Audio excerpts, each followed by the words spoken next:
Chapter number 2 के जो बकाया शॉर्ट क्वेश्चंस रह गए थे वो आज हम करेंगे।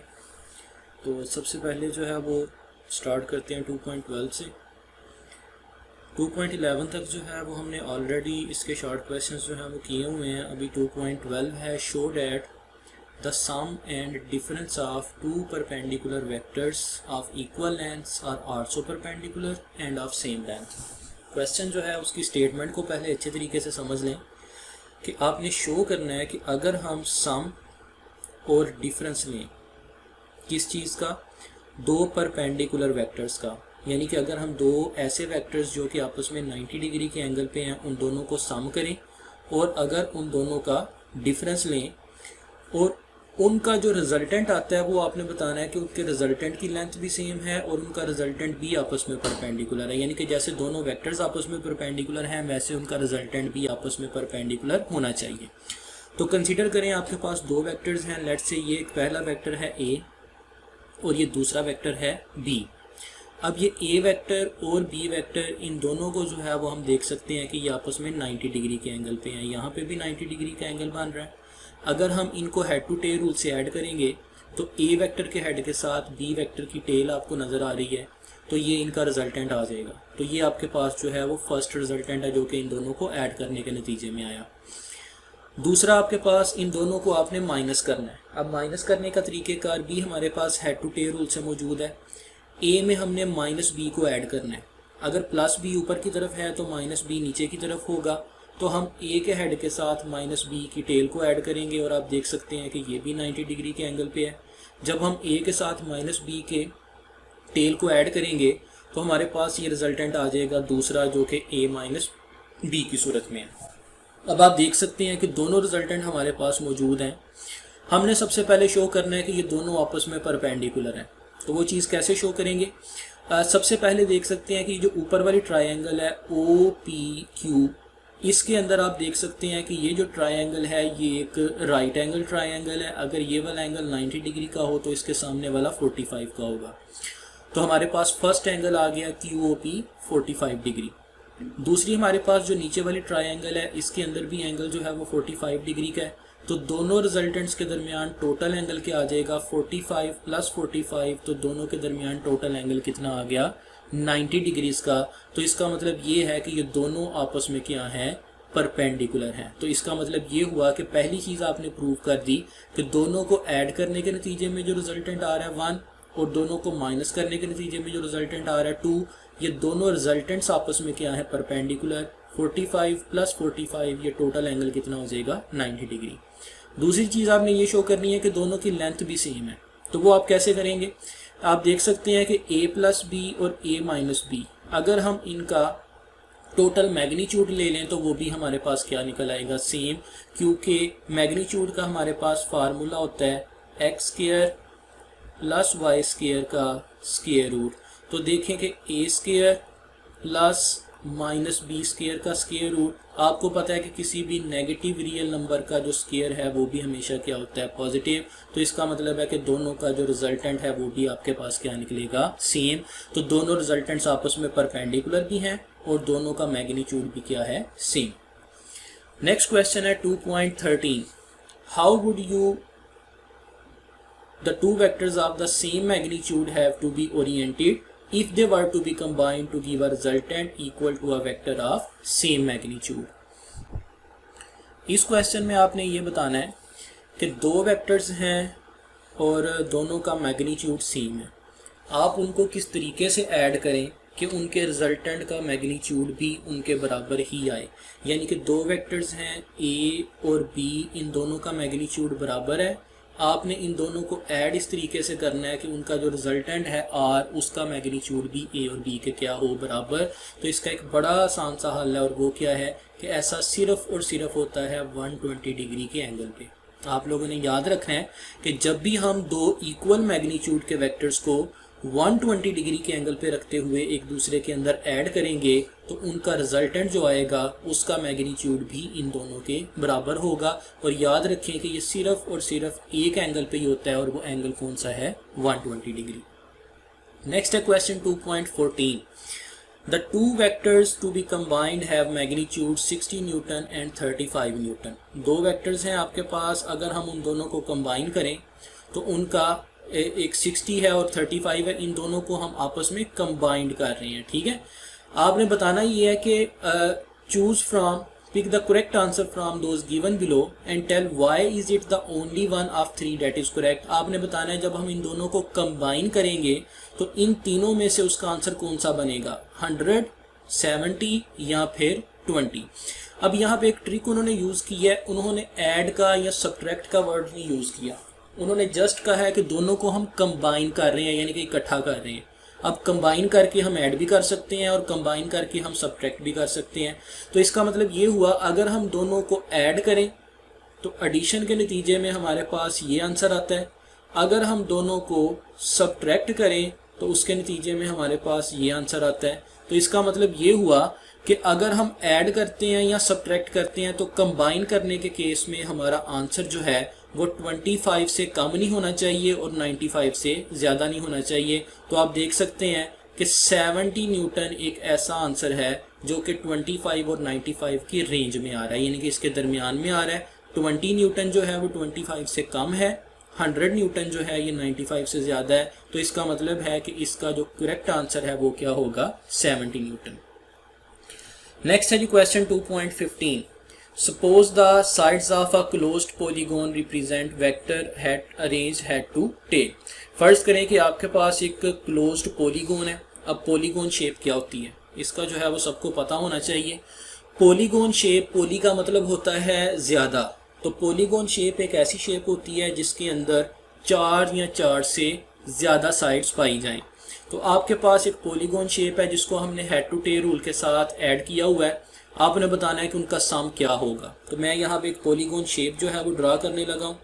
ये फर्ज करें हमारे पास पहला वेक्टर है A, इसमें हमने ऐड किया B को, इसमें हमने ऐड किया C को, इसमें हमने ऐड किया D को, D में हमने ऐड किया E को और E में हमने किसको ऐड कर दिया, F को। तो आप देख सकते हैं कि आपके पास ये 6 वेक्टर्स हैं, A plus B plus C plus D plus E plus F, और आपने इनको हेड टू टेल रूल से ऐड किया है, मतलब पहले के हेड के साथ दूसरे की टेल आ रही है। अब अगर ये क्लोज्ड शेप है तो क्लोज्ड का मतलब होता है जहां से स्टार्ट हो रही है वहीं पे आके ख़त्म हो रही है। तो अगर कोई भी क्लोज शेप होगी तो उसका वेक्टर सम हमेशा क्या निकलेगा, 0। ये आपके याद रखने वाली चीज़ है, हमेशा याद रखें कि कोई भी अगर क्लोज्ड शेप होगी तो क्लोज्ड का मतलब है जहां से वो शुरू हो रही है वहीं पे आके ख़त्म हो रही है, तो हमेशा उसका रिजल्टेंट क्या निकलेगा, 0 निकलेगा।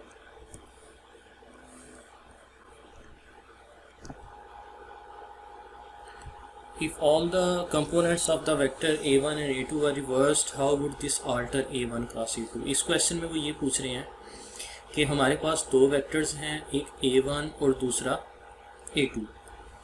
अगर फ़र्ज करें कि हमने इनका क्रॉस प्रोडक्ट लेना है और इनके हम कंपोनेंट्स को रिवर्स कर देते हैं, यानी कि माइनस कर देते हैं, तो उससे इनके क्रॉस प्रोडक्ट पे क्या असर पड़ेगा।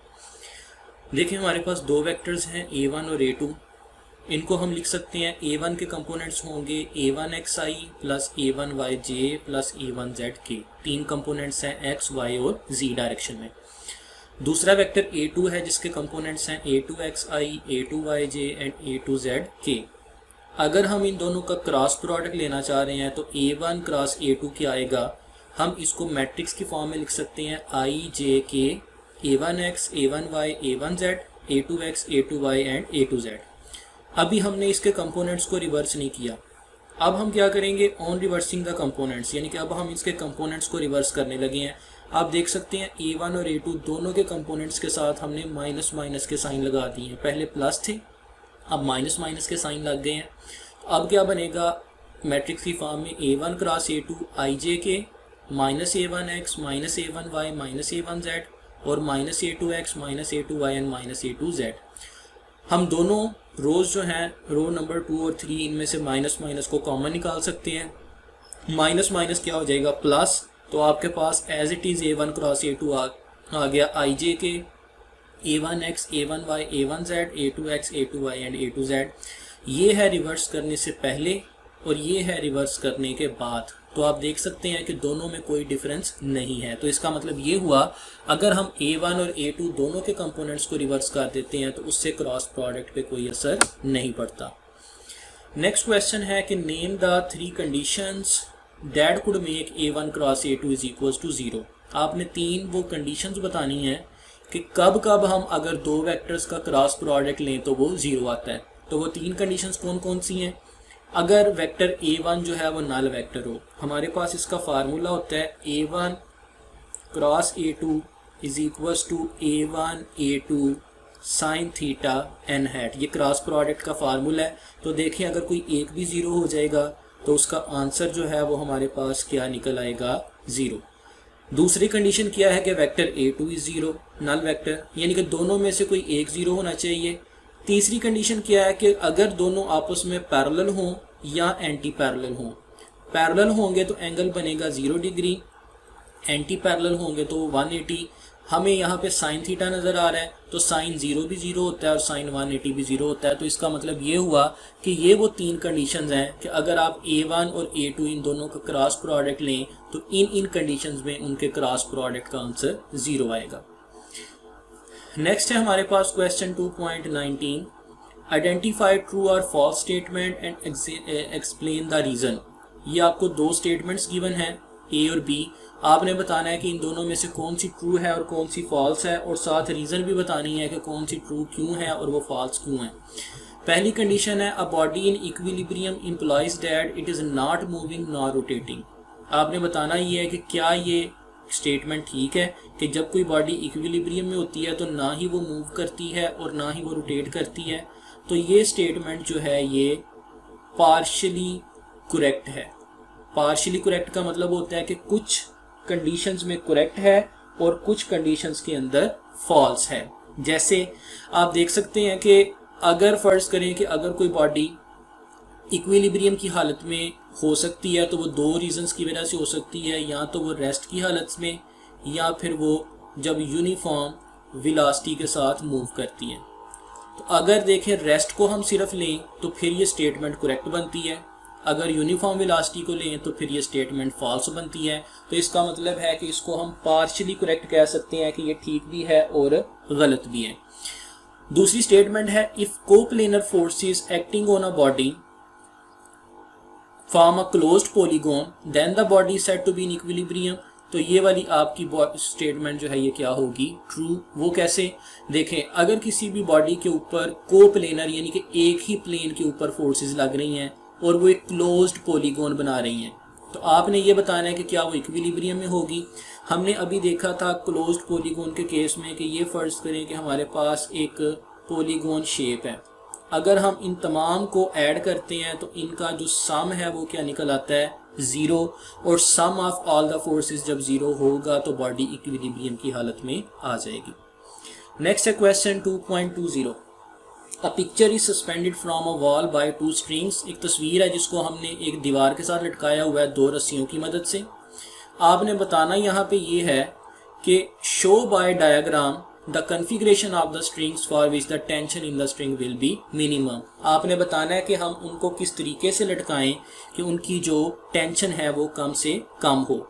देखिए ये फर्ज करें कि हमारे पास कोई भी एक पिक्चर है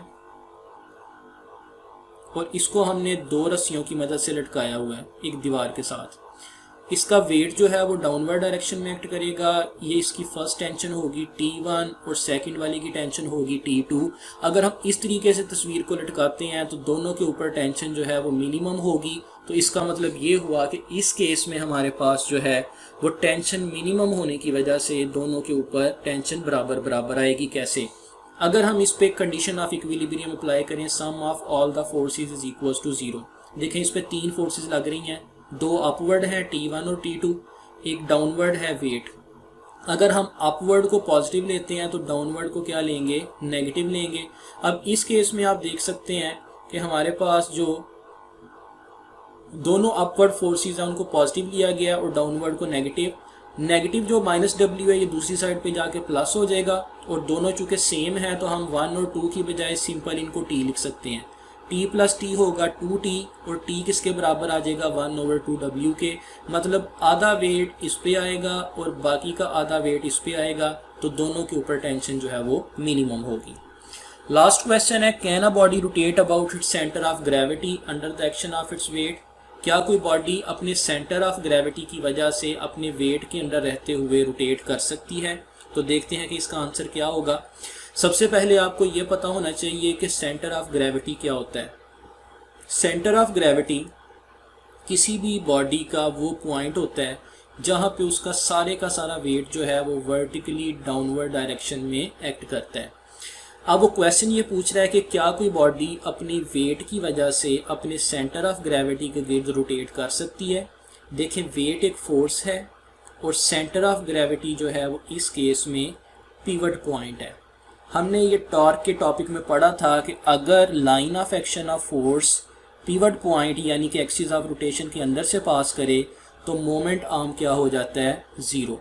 और अगर मोमेंट आर्म ज़ीरो होगा तो टॉर्क भी क्या हो जाएगा, ज़ीरो। तो इसका मतलब ये हुआ कि नो, कोई भी बॉडी अपने वेट की वजह से अपने सेंटर ऑफ ग्रेविटी के गिर्द रोटेट नहीं कर सकती। तो ये आपके क्वेश्चंस जो है वो कंप्लीट हो चुके हैं। नेक्स्ट हम जो है वो चैप्टर नंबर 2 के न्यूमेरिकल्स करेंगे।